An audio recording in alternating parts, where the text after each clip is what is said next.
श्री स्वामी समर्थ. तुम्हा सर्वांचे स्वामी कृपा या चॅनल मध्ये स्वागत आहे. तुमचा हा आजचा दिवस सुखाचा, समाधानाचा आणि आनंदाचा जाओ अशी मी स्वामींच्या चरणी प्रार्थना करते आणि आजच्या या नवीन व्हिडिओला सुरुवात करते. आजच्या या व्हिडिओत मी तुम्हाला गुरुचरित्रातील अशा एका अध्यायाबद्दल सांगणार आहे, जो अध्याय एकदा जरी मनापासून वाचला तरी माणसाचं संपूर्ण आयुष्य बदलून टाकतो, असं आजही हजारो भक्त आजही सांगतात. हा आहे गुरुचरित्रातला पवित्र अध्याय, जो कामधेनू सारखा आहे. म्हणजे जशी कामधेनू आपल्या भक्ताची प्रत्येक इच्छा पूर्ण करते, तसाच हा अध्याय भक्तांच्या मनातील सगळ्या इच्छा पूर्ण करतो असं मानलं जातं. त्याच्यामुळे हा व्हिडिओ स्किप न करता शेवटपर्यंत नक्की पहा. आणि ज्यांनी स्वामी कृपा या चॅनलवर नवीन असाल त्यांनी स्वामी कृपा या चॅनलला सबस्क्राईब करा आणि अशीच नवनवीन व्हिडिओ पाहण्यासाठी बेल आयकॉनलाही प्रेस करा, जेणेकरून जेव्हा मी माझे नवीन व्हिडिओ अपलोड करेल तेव्हा त्याचं नोटिफिकेशन सर्वात अगोदर तुम्हाला भेटेल. हा अध्याय नेमका कधी वाचायचा, कोणत्या वेळी वाचायचा आणि कोणते नियम पाळायचे, जेणेकरून तुम्हालाही याचा पूर्ण लाभ मिळेल. आता मला सांगा, श्री गुरुचरित्र हा ग्रंथ किती पवित्र आहे हे तुम्हाला माहित आहे का? हा ग्रंथ श्री सरस्वती गंगाधर स्वामींनी रचला असून यात एकूण 53 अध्याय आणि जवळपास 7,500 ओव्या आहेत. आणि हा ग्रंथ आपल्याला सांगतो श्रीपाद श्री वल्लभ आणि श्री नृसिंह सरस्वती या दत्तावतारांची अद्भुत कथा.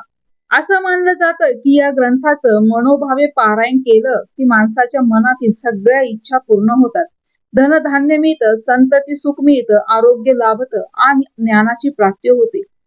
पण मला माहित आहे, आजच्या धावपळीच्या आयुष्यात पूर्ण सप्ताह पारायण करणं प्रत्येकाला शक्य नसतं. म्हणूनच आपल्या श्री गुरूंनी भक्तांवर एवढी कृपा केली की त्यांनी सांगितलं, काही ठराविक अध्याय जरी रोज वाचले तरी तेवढंच पुण्य मिळतं. आणि त्यातल्या त्यात सगळ्यात प्रभावी आणि सगळ्यात जास्त भक्त वाचतात तो अध्याय म्हणजे 14वा. चला तर मग आता मी तुम्हाला सांगते या अध्यायातील ती हृदयस्पर्शी कथा. मन लावून ऐका. काशी क्षेत्रात सायनदेव नावाचा एक ब्राह्मण भक्त राहत होता. हा सायनदेव एका यवन बादशहाकडे मुनी म्हणजे हिशोबनीस म्हणून काम करत असे. पण त्याचं खरं जगणं होतं श्री गुरूंच्या भक्तीत.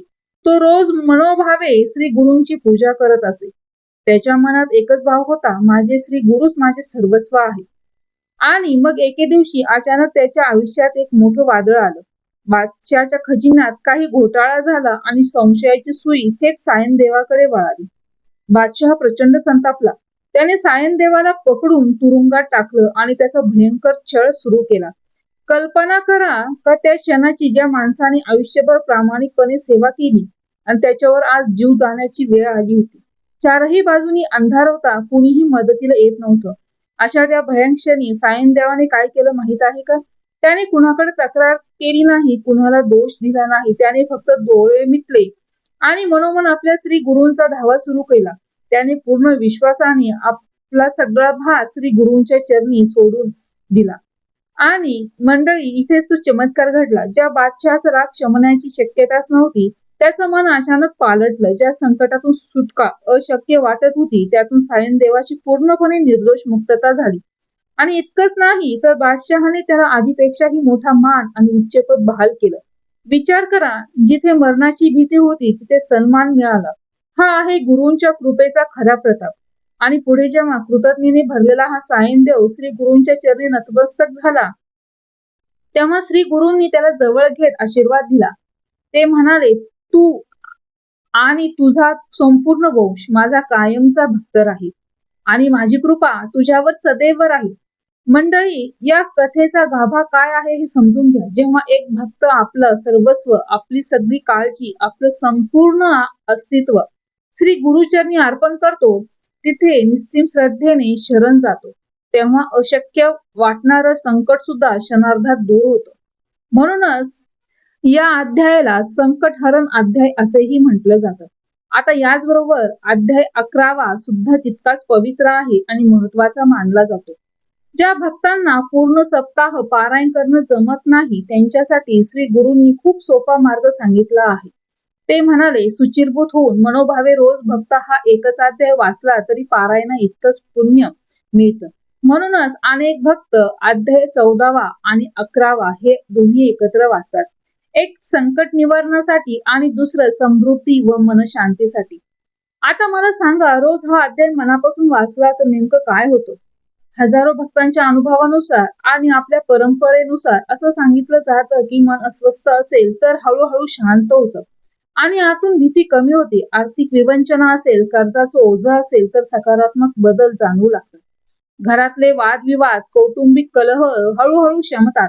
नोकरी किंवा व्यवसायात येणारे अडथळे दूर होण्यास मदत होते.